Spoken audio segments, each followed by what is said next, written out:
a gente lembrar o que foi que aconteceu lá em Pentecostes. A ação dos mesmos espíritos que buscaram unir o povo judeu naquele momento, que lá em Babilônia buscou separá-los. Quem lembra disso? Né? Na Torre de Babel lá, Gênesis 11, e aí o Eterno diz assim, desçamos e confundamos a língua. Aí a tradução vai dizer que se desçamos, o Eterno está falando com 7 espíritos, que a Ultaná vai dizer que são 7 espíritos de Deus que rondam toda a terra, cujo símbolo visual deles está no arco-íris, né? 7 cores do arco-íris. Né? Esses 7 espíritos confundiram o povo de Babilônia que falava um único idioma, separou em 7 idiomas, e cada um desses idiomas ramificaram em 10, ou seja, naquele momento nasceu 70 idiomas originais. Em Pentecostes, eles atuaram fazendo o trabalho inverso.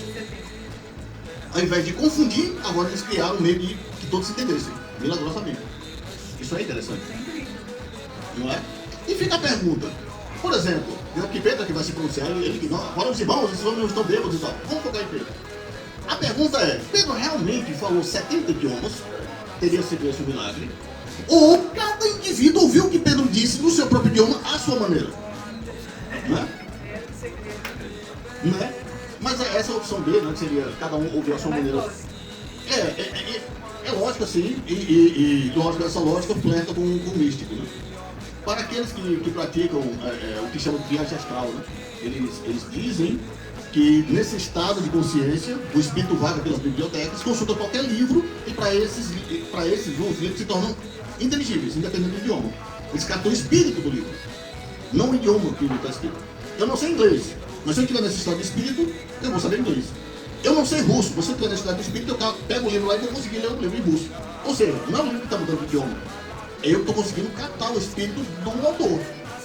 Né? E nesse caso, o espírito não depende realmente de idioma, não depende da questão geográfica, não depende do tempo. Né? Para você ser um grande do Sinédrio, você tinha que ser um poliglota capaz de falar fluidamente 70 idiomas para poder julgar as causas judaicas de todo judeu do mundo. Ou cada qual que ouviu Pedro, ouviu no seu próprio idioma de nascimento. Bom, eu gosto de pensar, na verdade, que as duas coisas aconteceram e uma não colide com a outra. Isso é legal. Porque Rabi Yeshua com os 12, ele estava ali colocando os fundamentos do que será o seu judaísmo, a política da Nova Jerusalém. Que não está lá em Apocalipse, né? A cidade terá um muro, nesse muro 12 portas, cada porta terá o nome de um dos 12 patriarcas, e será fechada com uma pérola, e cada pérola terá na sua base o nome de um dos 12 apóstolos. Ou seja, eles são um topo.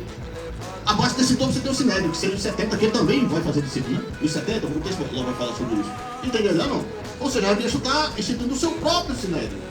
E se homens comuns, quando instituíram o seu Sinédrio, conseguiram angariar gente capacitada bastante para falar 70 idiomas de maneira natural, imagina uma Mashiach que pode dizer no final da jornada, dizendo assim, ele dá todo o poder nos céus e na terra. Ora, ele pode fazer isso para frente, sim ou não? Né? Sim ou não? Então, para mim não é difícil que realmente ter desenvolvido essa habilidade do nada. As línguas que foram faladas lá eram idiomas de verdade, né? Então, se alguém estudasse árabe, ele vai falar árabe, se alguém estudasse grego, fala grego, entende? Só que o milagre é que eles começaram, eles eram gente simples, gente da zona rural, e do nada viraram poliglotas. Esse é o milagre. Esse foi o Pentecostes. E nós temos uma coisa interessante, que é esse paralelo que o Rabi trouxe sobre a questão da colheita e tudo mais. Shavuot, no sentido pechar, tem a ver com isso, né? O agricultor judeu ele plantou, e aí chegou o tempo dele colher os seus frutos, e levar para o tempo como morar sempre bem disso. Só que paralelo a essa colheita física, havia todo um processo de amadurecimento espiritual. Então Shavuot ocorria simultaneamente na questão física, dos frutos da terra, e na questão espiritual do amadurecimento do indivíduo estudando a Torá.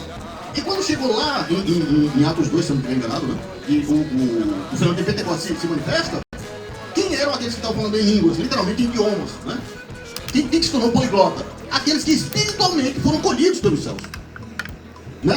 Eles estão maduros o bastante para agora sim servir ao seu propósito. Se vocês pesquisarem sobre a contagem do Homero dentro da Kabbalah, vai ter essa pegada. Cada dia em que o Homero é contado é, na verdade, um amadurecimento de nossas midot, né? Que seriam de nossas virtudes.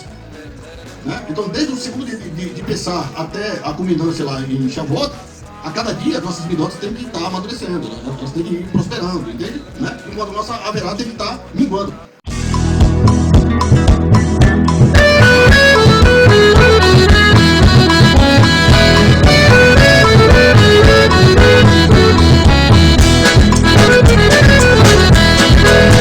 Adon Olam Hashem Alon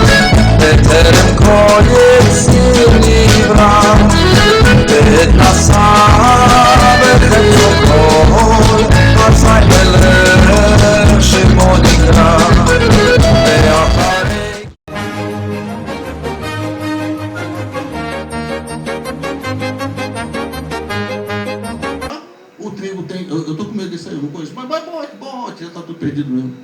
Bote. Deus abençoe. Acho que Essa parte copa.